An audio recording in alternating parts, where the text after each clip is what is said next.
Before we start today's show, we want to invite you to stick around at the end of the episode to enjoy a preview of a new podcast that premieres on July 14th. As the industry's exclusive cannabis podcast network, MJBulls is proud to present Women Leading in Cannabis. Join host Kira Reed each week for inspirational discussions with women who are leading the cannabis industry. Please enjoy this special Holiday Encore performance and stay tuned for all new episodes in 2020.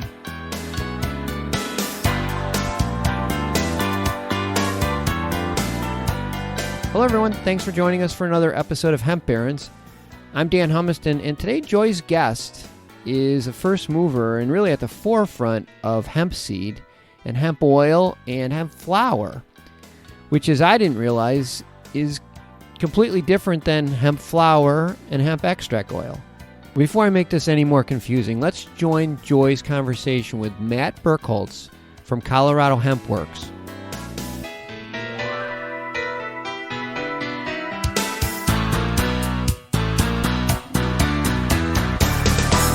Well, Matt, thank you so much for being with us on Hemp Barons today. Of course. Thank you, Joy. Thanks for having me. And I want the listeners to know that unlike most of the interviews we do here, I actually have a stake in Colorado Hemp Works. And there's a reason for that. I've got opportunities all over after being in hemp for 30 years to have sort of stakes in various emerging and promising companies. But I choose very wisely. And I certainly chose Colorado Hemp Works for a great reason, Matt. It's such a pleasure to be interviewing you today. Colorado Hemp Works is the first post-prohibition hemp grain processing facility in the United States based in Longmont, Colorado. Matt, what made you decide to get into hemp grain, or the oil seed, as we like to say, aspect of this versatile and valuable plant, as opposed to extracts or fiber? Well, I've been a huge fan of cannabis and hemp, and I think, I had a small advantage just understanding, early on, late 90s, when I was in school writing papers about sustainability and touching on hemp and understanding that it's something different than marijuana and that it has its own potential and future. And then living in Colorado, which was the first state to allow production of hemp, and beyond that, living in Boulder, Colorado, which is a mecca for natural food and healthy lifestyle, it just seemed like a natural fit when I wanted to find some opportunity in hemp when it became legal here. And I had this advantage of just being in the right place at the right time, and being in Colorado, allowing the production, but also being in an area that is very focused on diet and specific diets and people that are very aware of what they're putting into their body, and understanding that hemp grain is incredibly nutritious and it has no known allergens. So it can fit into literally anybody's diet and provide a really clean source of plant-based protein, as well as omegas and fiber and others. So that kind of intersection is what I saw, and I didn't see anybody else doing it. And I'm definitely a fan of CBD and all of the benefits, but especially in 2014, when I was doing this research and looking for my opportunity, I personally didn't want to get involved in CBD just because of the risk. And I know the landscape has changed significantly since 2014, but when I was assessing different opportunities or different directions to go, I was scared off by the regulation and the fact that a lot of the risk around CBD was out of my hands, and it was up to regulations and government. And it's turned out to be a great thing for the people that have gotten into CBD, and I'm very happy for all of those folks. But for me at that point, at that current landscape, the food seemed less risky and less saturated, I guess. So that's why I chose to get involved on the food side, even though I appreciate the whole plant. No, of course, and also such a different regulatory landscape and such a tremendous contribution to human and animal health. And we'll talk about, AFCO and the FDA not having approved hemp seed yet for any animal species. But and such a contribution really to the planet when we look at, of course, the environmental cost of the meat industry.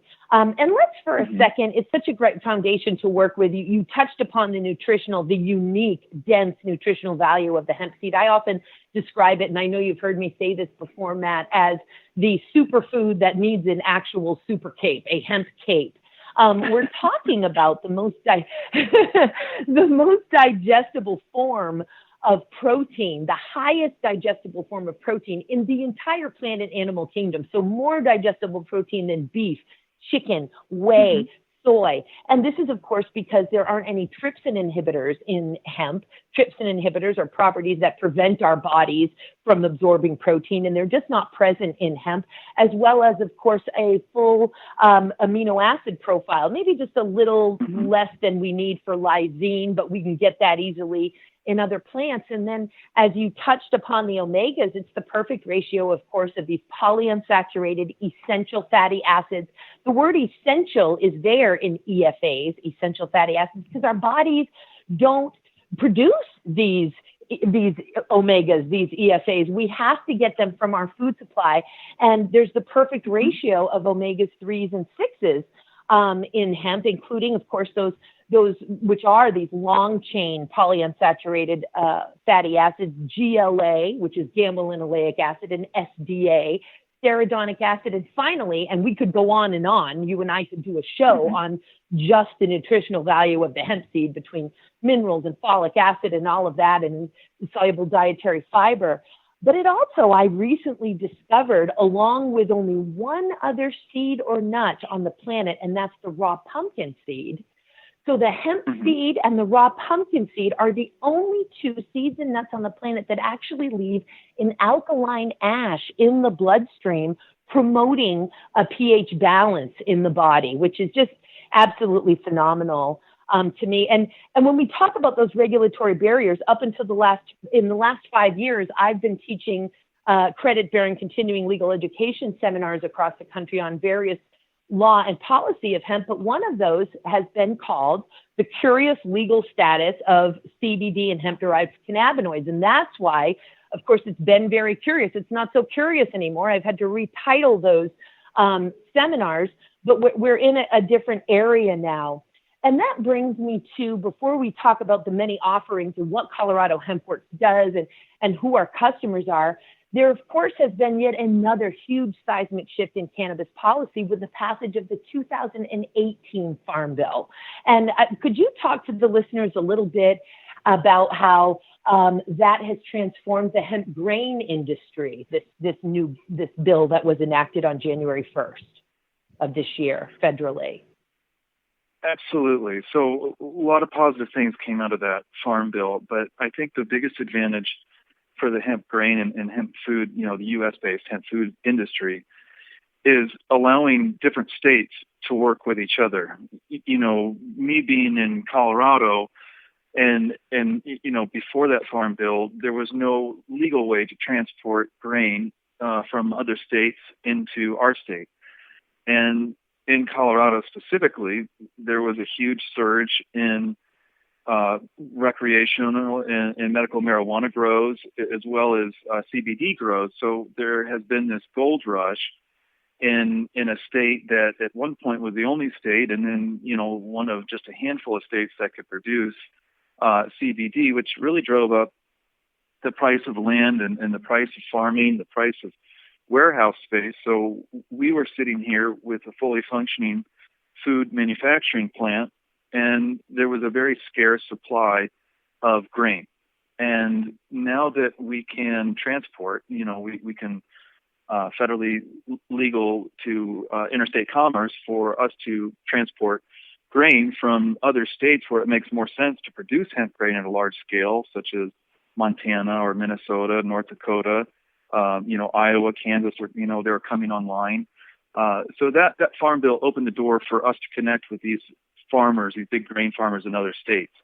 And at the same time that we were sitting here with a functional processing facility and limited supply of grain, there were farmers in these other grain states under their own pilot programs who had produced large amounts of grain and had no buyers, and they were in a similar situation. They weren't able to export it to other states. So that farm bill allowed us to connect, and, like puzzle pieces. So, the interstate commerce and the allowance of cooperation between states is really the biggest benefit that we've seen so far from that farm bill. It's just fantastic. And as you may know, on May 28th, the Office of the General Counsel of the USDA put forth an extensive legal opinion from the USDA's perspective as to the impact of the Farm Bill. It was fascinating. It was all in our favor. And it not only says that under the 2018 Farm Bill, states and tribes may not prohibit the interstate transport of hemp. He actually also analyzed this ability and this prohibition under the 2014 Farm Bill and declared in that legal opinion that it is also underneath the 2014 Farm Bill that neither states nor tribes may prohibit the interstate transport of hemp. And as you know, during this growing season, and in fact, until the USDA files its cultivation regulations with the Federal Register, which we don't expect the final version of that to happen until the end of this year, after the public comment period begins in April, everything is still running under the 2014 Farm Bill. And the basis for the General Counsel's legal opinion there is some language that exists in the 2018 Farm Bill in a certain section that says as long as the hemp is grown in accordance with a certain section and of the Agricultural Marketing Act and other federal laws. And so the USDA says right there, explains it very clearly, we are interpreting other federal laws to be the 2014 Farm Bill, and we therefore state that neither tribes nor states may prohibit the interstate transport of hemp, even under the 2014 Farm Bill, which I do just find fascinating. And let's talk for a second, some basic education. After you've been in hemp for so many years, and of course, most of us got into hemp for oil, seed, and fiber all those years ago. And this idea of hemp extract, or CBD, extracted from hemp, sort of came at us like a side-blinding ton of bricks about 5 years ago. So I want folks to understand that even though folks may use the term CBD oil or hemp oil when they're talking about CBD extracts, the reality is that we're trying to educate, and it's a shared responsibility, all of us here, that we called hemp an oil, seed, and fiber crop, meaning we press oil from the seed of the plant, which we also refer to as grain, right? So it can get confusing for folks. We're calling it an oil seed crop. We're calling it a grain crop. That's different than CBD oil, which is extracted from the flowering tops and the leaves of the plant. So extracts come from the flowering tops and the leaves, and CBD is an extract, and that's where hemp extract comes from, versus hemp oil or hemp seed oil, but we've created the term hemp oil decades ago, and that is oil pressed from the seed, not a source of cannabinoids at all, and very rich, of course, in omegas 3s and 6s. Will you tell us what products Colorado Hemp Works processes and distributes? Sure, of course. Yeah, no, and I think that's a good point. There is a lot of natural confusion around two areas, and you just very eloquently pointed out the two different oils, the extract oil from the flower and green material, and then the expelled or cold pressed oil coming strictly from the seed. So that is one of our products. Yeah. Hemp seed oil is a product that we produce, and we sell that to some different natural food companies that'll use that as an ingredient in a product that they make. But the biggest segment of our hemp seed oil goes to CBD companies, to make it even a little more confusing. But the CBD companies use hemp seed oil as a carrier fat for CBD in a lot of their products, especially tinctures, but some of the edible products as well. So hemp seed oil is one of our products. Hemp hearts is another one of our products, and that's the hemp nut or a de-shelled hemp seed. So we're removing the shell and then isolating the nut, packaging that, and wholesale supplying different natural food companies that, again, use that in their food products. And those hemp hearts have the oil. That's where the oil is contained, and also that's where the protein is. So it's a high protein, high omega, really, really clean, healthy fat, and really clean, healthy protein in the hemp parts. And then the third product that we sell, we create some protein powders. And it's a co-product that comes out of the oil press. And once we expel the oil, everything else that's left is referred to as a seed cake or a seed meal. And that's not unique to hemp. That's similar to soy meal or canola meal or any other seed that's pressed for oil. And it's a dry product, and it's very high in protein because you've taken a seed that's about 30% or more protein and 30% oil, and then you remove the oil and you further distill that protein down in the resultant cake. So that's naturally around 40% protein. And we mill that seed cake down into fine powders and sell that as a protein powder that, again, natural food companies purchase and work into as an ingredient into their products. So you had touched on kind of the confusion around hemp seed oil and then hemp extract oil, or sometimes just called hemp oil, which is the cannabinoid extract. Another area of confusion that I think we need to work out is the word flour. A lot of the powders that are produced from that seed cake have been referred to for decades now as hemp flour and F-L-O-U-R. And I think that's confusing, number one, because it doesn't make for a good baking substitute. It doesn't rise like a traditional flour. So, you can't substitute, wheat flour or rice flour or some other flour that's specifically used for cooking. But it's also confusing with hemp flour, F-L-O-W-E-R, what's being used for plant extract. So you've got two flours and you've got two oils coming from hemp right now. And I think that's a little confusing, and we need to do a little bit of work to help clear that up.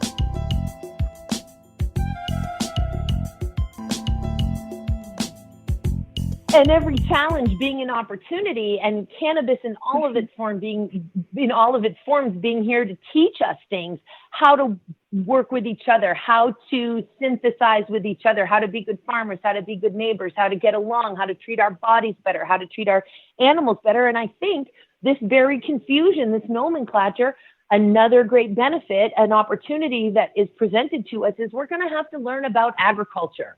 We're going to have to get back to our roots. And that is just another huge, revolutionary, epic, critical lesson that humanity, particularly Americans in this Western civilization, need to be retaught is we do not get our food from a boxed foil package in the freezer section of the grocery store. We get it from farmers, and we need to figure out flour, F-L-O-U-R, versus flour, F-L-O-W-E-R. And we need to figure out what an extract oil is versus an oil pressed from the seed. And hemp is here to teach all of that to us. And it's just so fascinating and really fantastic. Now, who are our customers? I know. And by the way, also, just thank you for explaining that the protein powder is, in fact, a co-product from the hemp seed oil industry. In fact, I used to think about 20 years ago that to get a hemp protein, you'd take that seed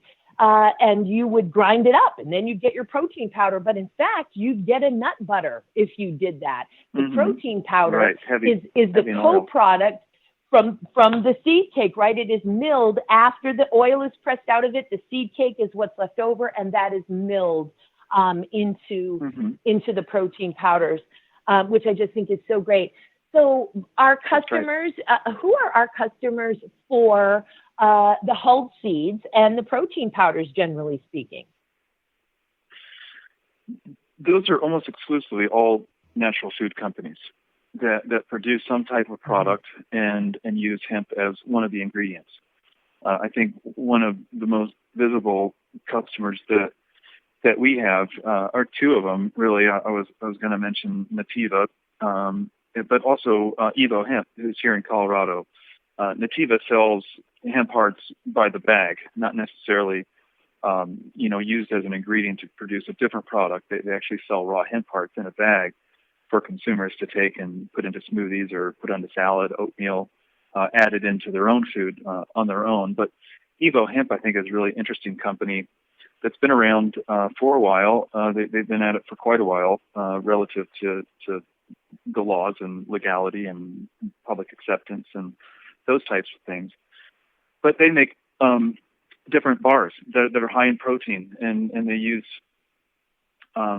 deshelled hemp seed in a lot of those. They also use powder in a lot of those. And the powder is usually a really efficient way for a company to increase the protein content in any product. So I know that they're using the powder to really achieve higher protein levels. Another company, another example, Good Seed Burger out of Austin, Texas. They have products. They've got a burger patty that they started making with a food truck and really gained popularity and grew. And now they have frozen patties that are available at Whole Foods and some Safeways. So a pretty wide range of different products that are made from it, but usually what they have in common is their interest in high protein, a vegan or plant-based ingredients. And, especially I bring up Good Seed. Good Seed is an excellent example of a product that is hypoallergenic. So they really cater to all kinds of special diets, and whether it's grain-free, gluten-free, obviously meat-free vegan products. Usually vegetarian, vegan, but not exclusively. And we really cater to different natural food companies that are looking to produce hypoallergenic foods. And then really on the oil side, sorry, I mentioned it a minute ago, but for the hemp seed oil, our biggest customers are CBD companies, and they are really putting the hemp seed oil market on its head right now because of the demand is unprecedented, and they're really pushing for high volumes. Wow, that is so great to hear. And the march for a healthier vegetarian, and in this case vegan, source of protein that is gluten-free, that is fast-growing, that is easier on the soil, that will in fact help rebuild the soil. The march really is on, and Canada has, of course, made itself currently the #1 world leader in hemp bulk food ingredients. And bulk food process. And I hope that we're catching up. Now, I know that you have some wonderful relationships, Colorado Hemp Works and myself, even some really great relationships with our neighbors to the north, who we have a wonderful symbiotic and cooperative relationship with. Can you talk to us a little bit about how we work with Canada, and maybe even how the shift is happening from Canadian sources of seed to America as these legal barriers in the United States for cultivation are being removed? Certainly. Yeah, no, that's a great question. And we have, in 2017, we imported about $140 million worth of hemp food products from Canada. And it's been kind of ridiculous that we have a growing market here for hemp food products, but we haven't been able to produce it. So all of that has been brought in from Canada, but now the struggling U.S. grain farmer is able to produce hemp again. So we'll see how that takes effect. But as far as how we work with Canadian counterparts, it has been cooperative to this point, and I think that's due to the fact that the hemp grain market is so small. The U.S. household penetration for hemp foods is lower than 1%. So there's so much room for growth.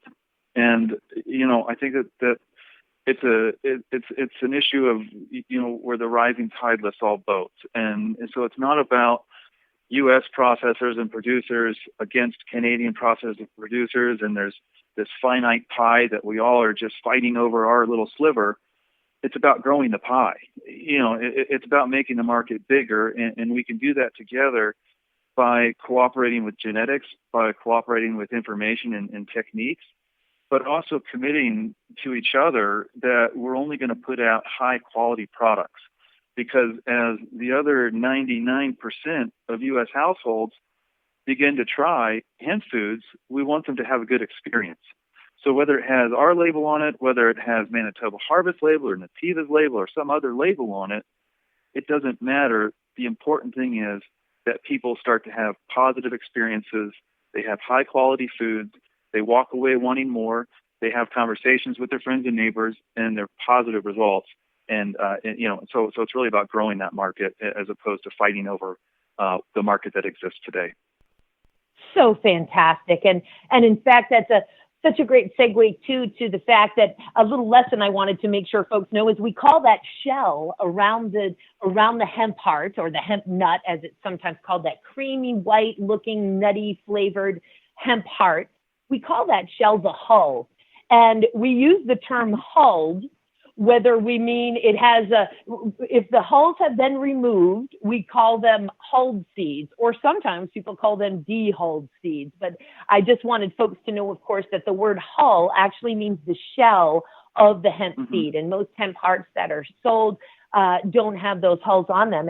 And also that folks understand that, generally speaking, and everything is sort of general because it depends on the variety and the size of the seed and all of that, but generally speaking, 3 tablespoons of hulled hemp seeds, meaning the shells are taken off, will give you around 10 grams of digestible protein right there in those 3 tablespoons, which can so easily be added to yogurt, salad, stir fry, French toast, pasta, ice cream, throw it in your smoothies. We try not to, of course, heat it with that beautiful nutritional profile. Once we start to get over 124 degrees Fahrenheit or so, we do start to damage that nutritional profile. But man, if you want to add 10 grams of protein to everything, throw 3 tablespoons of hulled hemp seeds on there. Now, let me ask you this. What kind of a farmer, with obviously the difference in per acre revenue generation, and there's different risks growing and cultivating hemp for extracts versus growing and cultivating hemp for grain and nutrition. But what kind of a farmer are you seeing in the United States choosing to grow for grain as opposed to fiber or hemp extracts? It's a great question. And right now, there's no doubt, and it's no secret, that there's more money to be made producing CBD. And it is a bit of a gold rush. But it's also very new, and the reason that the CBD farmer is making so much right now, and I'm ecstatic for them, is because there's been a spike in demand and a limited amount of states that have been able to produce. And beyond that, it's been difficult to produce. There isn't equipment off the shelf that's going to work with, CBD hemp. So a lot of guys have been out there manually planting clones. I mean, teams of 50 going out in fields and harvesting by hand and, handling it all. It's very high touch. And, so that's changing for sure. As additional states are allowing the production. Current producers are getting bigger, and all of them are getting better. And there's more automation. So I think that market is going to start to level out a little bit. And people ask often if, we're competing with these same farmers, and why would a farmer want to produce grain when they can produce CBD? And it's a good question, but really, they're very different crops, and they don't use the same equipment. They don't use the same genetics. They don't use the same planting techniques. So when you think about who's going to grow hemp for grain, it's not the CBD farmer. It's a corn farmer. It's a wheat farmer. It's somebody that's already producing big grain. They've got big acreage. They've got big, grain bins and harvesters and all of the equipment that they've had and built up for generations, and it's geared toward big grain production. Hemp is an excellent rotational crop. So if we're working with some giant wheat farmers in Montana, then they're going to rotate hemp through their plots year over year and give that soil a little bit of relief and even a little bit of rejuvenation. Same thing with corn farmers, even potato farmers. And soy farmers. So, I mean, we're really kind of more aligned with grain farming than we are with CBD production. No, it makes perfect sense. They're looking to add hemp grain into their grain rotation of their existing farm operations. So fantastic. And I know that Colorado Hemp Works is bursting at the seams with the growth I know that those oil seed presses are running, am I right when I say 24 hours a day, 7 days a week, essentially, those oil presses at Colorado Hemp Works right now? Hemp seed oil? That's true. Yeah, they basically get up to temperature and start operating at their optimal efficiency, and they don't want to be turned off. They don't want to be cooled down. They don't want to start back up. They want to just keep going. So we oblige, and we keep them running 24/7.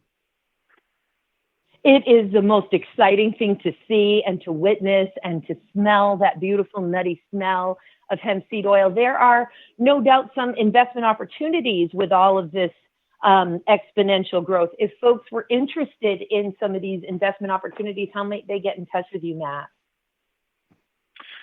Well, they could always get a hold of me directly, Matt at ColoradoHempWorks.com, but we have a financial officer that I would most likely hand them off to, and he's best suited. He's handling our current round of funding.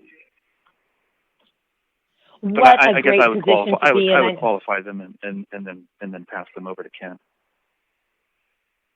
Excellent, to Ken Miyoshi. Fantastic. And well, just thank you thank you for doing. We are really talking about re-energizing the family farm, and we're talking about a transformation in human diet and in animal diets, and a transformation, and again, the environmental impact of our protein sources. So you're just doing such incredibly important work. It's such an honor to know you, to be involved with what you're doing, Matt. And thank you so much for being on with us at Hemp Barons today. I can't wait to have you on again. Of course. And thank you, Joy. I really appreciate the opportunity to share about what we're doing.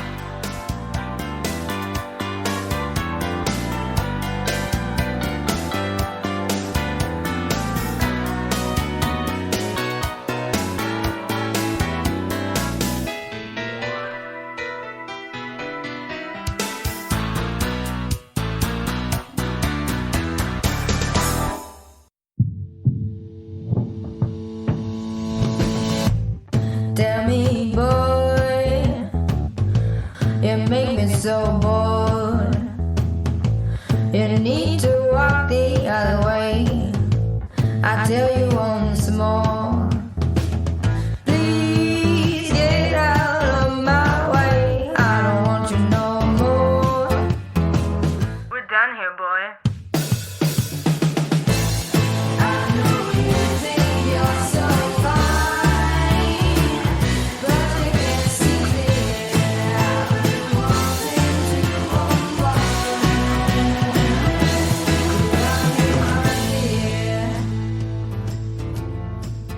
Hi, my name is Kira Reed, and I'd like to invite you to be inspired by the women who are leading in the cannabis industry. Each week, we will discuss empowerment, leadership, and what it means to be a woman in charge in marijuana, hemp, and CBD. As the founder of the Women Empowered in Cannabis community, I have had the great pleasure to get to know many brilliant and talented women who are CEOs, executives, politicians, advocates, and community leaders that are focused on creating a cannabis economy that is just, fair, and equal. We'll learn how these women make decisions, how they navigate a predominantly male industry, and what they're doing to level the playing field for women. I hope you'll join us.